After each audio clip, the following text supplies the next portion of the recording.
আমি একবার যারে জাউরা বলে আইডেন্টিফাই করি, জাউরা হিসেবে সে এক সময় প্রমাণ করে দেয় যে সে আসলেই জাউরা। আমার আইডেন্টিফিকেশন ঠিক ছিল, আমি ঠিকই ধরেছিলাম তারে।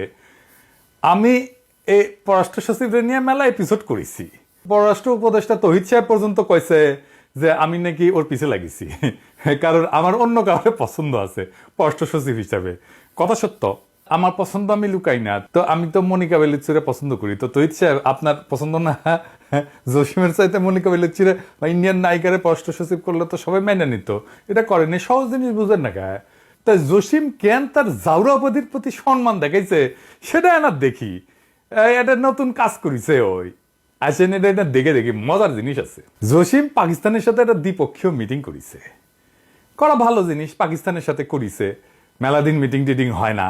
তো সেই দ্বিপক্ষীয় মিটিং এ কি করিছে, সে আওয়ামী বয়ান তুলে ধরিছে। পাকিস্তান নিয়ে আওয়ামী বয়ান কি ছিল, মানে যে সিপি গ্যাং এর গর্দব গুলা, আওয়ামী লীগার গুলা কি করতো, কি বলতো, আমি বামেরা কি বলতো, এক নম্বর বলতো পাকিস্তানকে 1971-এর গণহত্যার জন্য ক্ষমা চাইতে হবে। দুই নম্বর কি কইতো, পাকিস্তানের কাছে 1971-এ বাংলাদেশে অনেক পাওনা আছে, সেগুলো ফেরত দিতে হবে।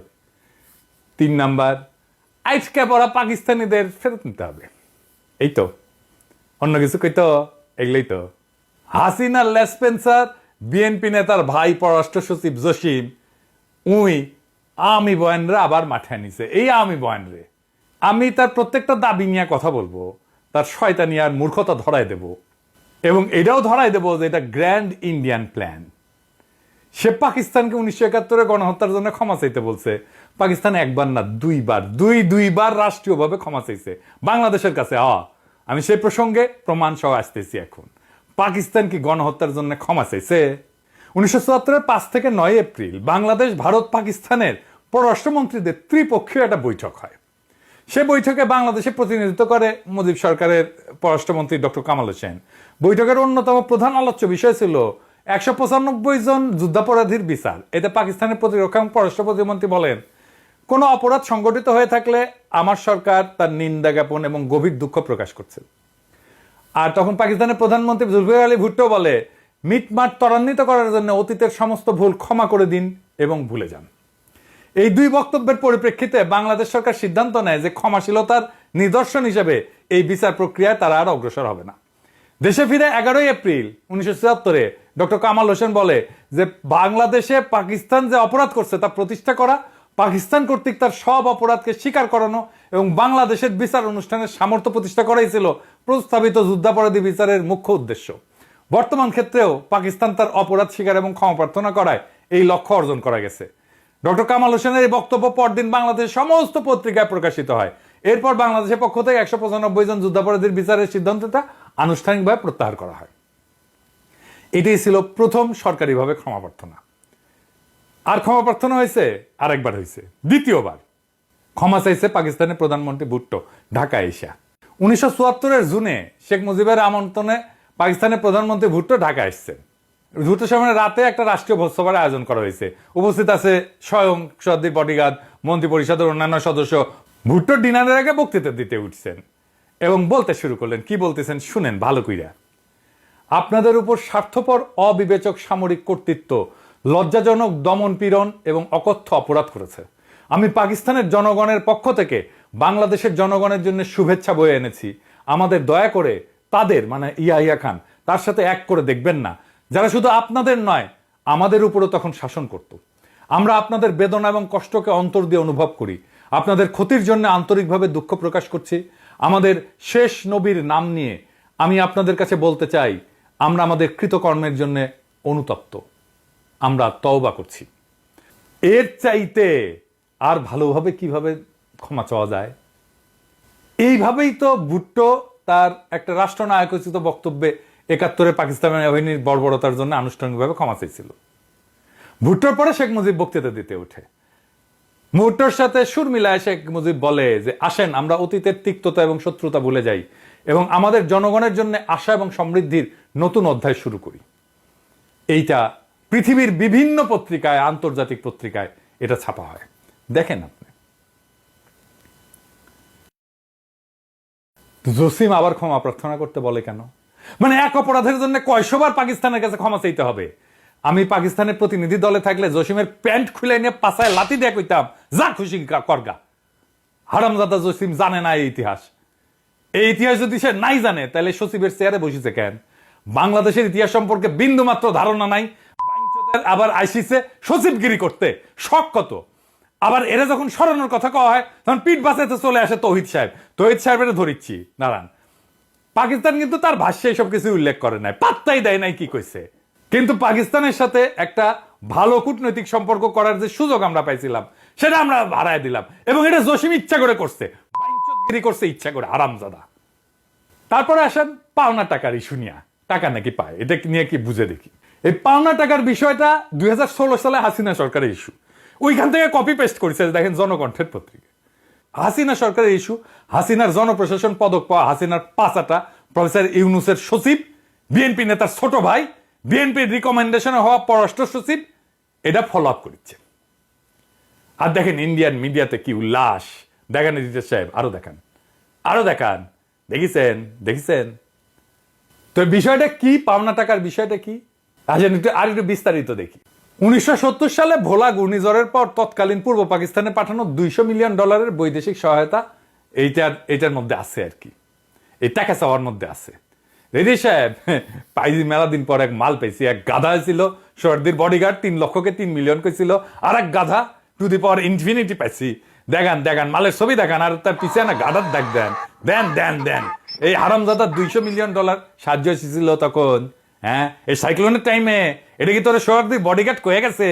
হালায় মোট সাহায্য এসেছিল 30 নভেম্বর পর্যন্ত $24 মিলিয়ন। দেখান নিউ ইয়র্কের টাইমসের নিউজটা দেখান রিতা সাহেব। আলাদা করে হিসাব আছে কই থেকে সব মিলায় কত এসেছিল। সব মিলায় এসেছিল $64.7 মিলিয়ন। হারামজাদা তুই কোনটি পেয়েছ $200 মিলিয়ন? পাকিস্তানের টিম নিয়ে ভদ্রলোক, আমি ওই টিমের টিম লিডার হইলে কইতাম $200 মিলিয়ন হিসাবটা দেখি তো, দেন তো। মুখে জামা ঘষা দিতাম একেবারে। পাকিস্তানি গলে বেকুব আছে, মারা খাইতে খাইতে এদের সেন্সেশন নাই হয়ে গেছে। ওই কি 1971 ইন্ডিয়া লুট করে নিয়ে যাওয়া $2.2 বিলিয়ন ইন্ডিয়ার কাছে ফেরত যেতে পারবে? ইন্ডিয়া কি লুট করেছিল আসেন দেখি। 12ই মার্চ ইন্ডিয়ান বাহিনী চলে যাচ্ছে। সর্দির বডিগার্ড একটা বক্তৃতা মানিচ্ছে, ওটি একটা বিদায় কুচকাওয়াজ হচ্ছে। হ্যাঁ, 12 থেকে 15 মার্চের মধ্যে ওরা সব চলে যায় আর কি। তো এই শুভেচ্ছা বাণীতে সর্দির বডিগার্ড ওই ইন্ডিয়ান সেনাবাহিনীকে উদ্দেশ্য করে কইতেছে, আমাদের মহাসংকটের সময় আপনাদের প্রসারিত সাহায্যকে আমরা সর্বদা গভীর কৃতজ্ঞতার সাথে স্মরণ করব। ইচ্ছা থাকলেও বাংলাদেশের জনগণ তাদের আতিথেয়তার হস্ত আপনাদের দিকে প্রসারিত করতে পারেনি, কারণ পাকিস্তানি সেনাবাহিনীর ধ্বংসযজ্ঞের কারণে তাদের, মানে বাংলাদেশিদের আর কি, আর কিছুই অবশিষ্ট নাই। কিন্তু আপনাদের প্রতি তাদের রয়েছে অকৃত্রিম ভালোবাসা। আমার অনুরোধ, আপনারা বাংলাদেশের জনগণের ভালোবাসা সাথে করে নিয়ে যান। হ্যাঁ, তো ভালোবাসা তো নিতে কইছে। তো ভারতীয় বাহিনী ফিরে যাওয়ার সময় ভালোবাসার সাথে লুটপাট করে বিপুল সম্পদ নিয়ে যায়। কিছু শিখ অফিসার তাদের অধীনস্থ সেনারা যশোর, কুমিল্লা, ঢাকা, চট্টগ্রাম ক্যান্টনমেন্ট এবং খুলনার শিল্পাঞ্চলে লুটপাট শুরু করে।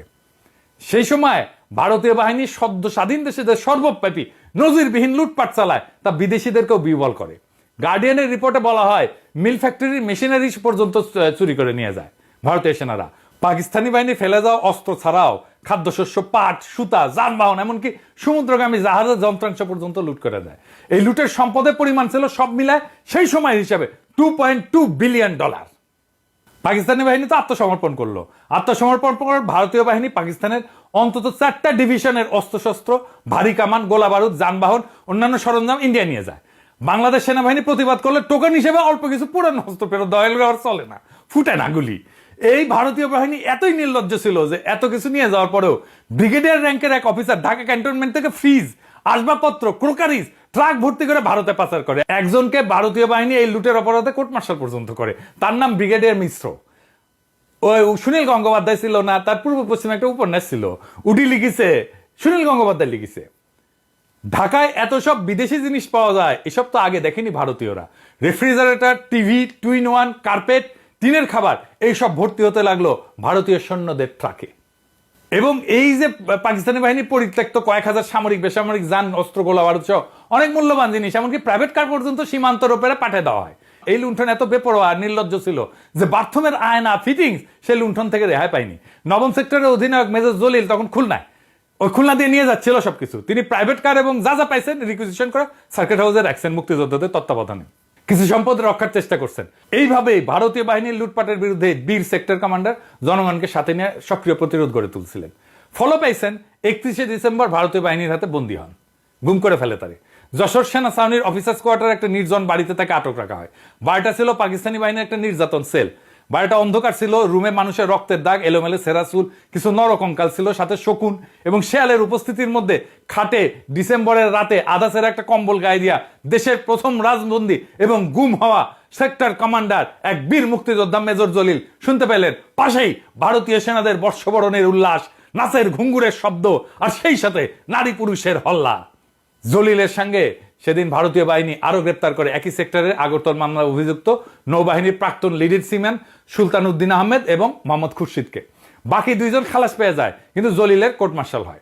ইন্ডিয়ান সোলজারদের লুটপাটের প্রতিবাদ করতে গিয়ে কোর্ট মার্শাল হয় মেজর জলিলের। এবার বুঝেছেন তো মেজর জলিল কেন জাসদ করে। ভাগ্যের কি নির্মম পরিহাস, সেই সামরিক আদালতের বিচারক ছিলেন আরেক সেক্টর কমান্ডার কর্নেল তাহের। বিচারে কিন্তু মেজর জলিল নির্দোষ প্রমাণিত হয়, কিন্তু মেজর জলিল নিজে থেকে অন্যায় আচরণের প্রতিবাদে সেনাবাহিনী থেকে পদত্যাগ করেন। এইবার লাস্ট ইস্যু, আটকে পড়া পাকিস্তানিদের ইস্যু। বাংলাদেশকে আটকে পড়া পাকিস্তানি আছে না? নাই। 2003 সালে সিদ্ধান্ত নেয় সরকার সবাইকে নাগরিকত্ব দিয়ে দেবে যারা বিহারি সম্প্রদায় আছে। প্রায় সকলে নাগরিকত্ব নিয়ে ফেলছে, পাসপোর্ট টাসপোর্ট করে ফেলছে। বাংলাদেশে যাদের জন্ম হয়েছিল তাদের বয়সও 54 বছর হয়ে গেছে, তারাই বুড়া। যাদের জন্ম পাকিস্তানে তারা অল্প কিছু মানুষ যারা নাগরিকত্ব হয়তো নেয় নাই, অল্প কিছু আছে, তাদের প্যাডে দেবো এবার জসিম ভাই তোর পোলা মাইয়া তো 5 বছর ইউরোপ আমেরিকার থাকলে নাগরিকত্ব আবেদন করবে লাল ফেলাইতে জিব্বা বের করে। যার বয়স 60 সে পাকিস্তানে ফিরে যায়, করবেটা কি? তার কি জীবন নতুন করে শুরু করার উদ্যম আছে? প্রফেসর ইউনূস, আপনি ইনকা ভালসুন দিয়া পররাষ্ট্র মন্ত্রণালয় চালাইতেছেন, ওর তো পিয়ন হওয়ার যোগ্যতা নাই, মিনিমাম সেন্সিটিভিটি নাই, এক বিন্দু মানবিকতা নাই, ও বুঝাই না জিনিসটা কি। তার উপরে আপনি নাকি তার সিনিয়র সচিব বানাইতেছেন, সত্যি নাকি? মানে আমি যারা ঠাপাই তার দেখি উন্নতি হয়, বিষয়টা কি? আমার ঠাপে কি ভিটামিন আছে স্যার? তাইলে তো আমি জাগেরা ঠাপাই তাদের মাইন্ড করা উচিত না, পাশা পাইতে দেওয়া উচিত আমার কাছে। আমি খালি ঠাপাবো আর ক্যারিয়ারে শস্য কইটা উন্নতি হবে। ক্ষুদ্রকালে আমরা সিনেমার পোস্টার দেখতাম, এটা খতরনাক ভিলেন আসছিল, নাম আসছিল জসিম। আমরা যখন ক্ষুদ্রকাল পার হয়ে লায়ক হয়ে উঠেছি তখন দেখলাম জসিম আর ভিলেন না, নায়ক হয়ে উঠেছে। আমার জসিম ক্যারিয়ারে কামিয়াব হইতেছে, যত ঠাপ তত উন্নতি। এই হচ্ছে আর দেখেছেন কেঙ্কা ভ্যাটামিন আমার ঠাপে। তো ওই 111-এর পররাষ্ট্র সচিব আসছিল, মানে যেই সরকার বাংলাদেশকে ইন্ডিয়ার হাতে তুলে দিছিল তার সচিব এই তৌহিদ সাহেব। তারাই ইন্ডিয়া কলে কইছিল পিলখানা বিডিআর বিদ্রোহের টাইমে সেনা অভিযান হইলে ইন্ডিয়া বাংলাদেশে আর্মি ঢুকে দিবে। অবিনাশ পালিয়া তার বইত লিখেছে, এটা ওর নাম ধরে লিখেছে তৌহিদ সাহেবের। এটার জন্যই সেনা অভিযান হয় নাই। বিডিআর এর কিলিং এ তৌহিদ সাহেবের দায় আছে, ওনাকে বলতে হবে কেন বাইসা নিল ওনারা ইন্ডিয়া বাংলাদেশকে বার্তা দেওয়ার জন্য। আমি জেনারেল ফজলুর রহমানকে রিকোয়েস্ট করছি ওনার জবানবন্দি নেওয়ার, সাক্ষ্য নেওয়ার, এই বইয়ের রেফারেন্স পাঠাইছি ওনার কাছে। তৌহিদ সাহেব, পাকিস্তানের সাথে আমাদের রাষ্ট্রের সাথে সম্পর্ক করতে হবে। আর জসিমরা দিয়ে আলোচনা শুরুতে কুফা লাগাই দিলেন, এটা সাবোটাজ। ইন্ডিয়ার সাথে কথা বলার টাইমে আপনি কইছিলেন যে আমাদের দেশে ফ্যাসিবাদ কেন সাপোর্ট করিস, আমাদের দেশের রাজনীতি থেকে হস্তক্ষেপ করিস, কেন হাসিনাক আশ্রয় দিস। এখন পাকিস্তানের সাথে আলাপের টাইমে গোয়াত কুরকুরায়, আপনার কুরকুরায়। হ্যাঁ, তো ইউকের সাথে আলাপের টাইমে কি যে কবেন যে সম্পদ আমাদের লুটপাট করিস, কলোনির সময় সেটা ফেরত দাও। 76-এর মন্বন্তর আর 43-এর মন্বন্তর দুইটা দুর্ভিক্ষ হয়েছিল, তার জন্য ক্ষতিপূরণ চাইবেন আপনি? বাংলাদেশকে আপনার নাকি আপনার সচিবের বাপের তালুকদারি? এ দেশটা ইচ্ছা মতো আপনি পররাষ্ট্রনীতি সাজাবেন? এটা কি আপনার বাপের জমিদারি পেছেন? জমিদারি একদম পিছন দিয়ে হান্দায় দিব আপনাদের। জসিমকে পররাষ্ট্র মন্ত্রণালয় থেকে পাশায় লাথি দিয়ে খেদাবে পাবলিকে, এটা করবেই পাবলিকে। ও পাশার মধ্যে আমি ক্ষতিপূরণ ঢুকে দেবো, কেঙ্কা করে ঢুকে দেবো জানেন? এ জসিম, পাকিস্তানি ক্ষতিপূরণ আমি দেবো, আমি দিচ্ছি, আমি দায়িত্ব নিছি, তোক দিমু নেব, তুই কেঙ্কা করে দিমু জানিস? আর শোন, ওই $200 মিলিয়ন না, এই কয়েন করবো আর কি, বাংলাদেশি কয়েন করবো, ইনকা কয়েন, এডিটের সেটা কয়েনের শব্দ দেয় না, ঝনঝন করে পড়িচ্ছে ইনকা করে শব্দ না। ওই কয়েন একটা একটা করে তোর মধ্যে ঢুকে দেবো, নে তুই নিয়ে যা। একবার সে খালাস করে আবার ফিরে আসবো, আবার ঢুকে দেবো, আবার খালাস করে ফিরে আসবো, আবার ঢুকে দেবো, যা। ইন্ডিয়ার লেসপেন্সারি করার জন্য তো পালিচ্ছি, হ্যাঁ, আমরা বেতন দিয়া।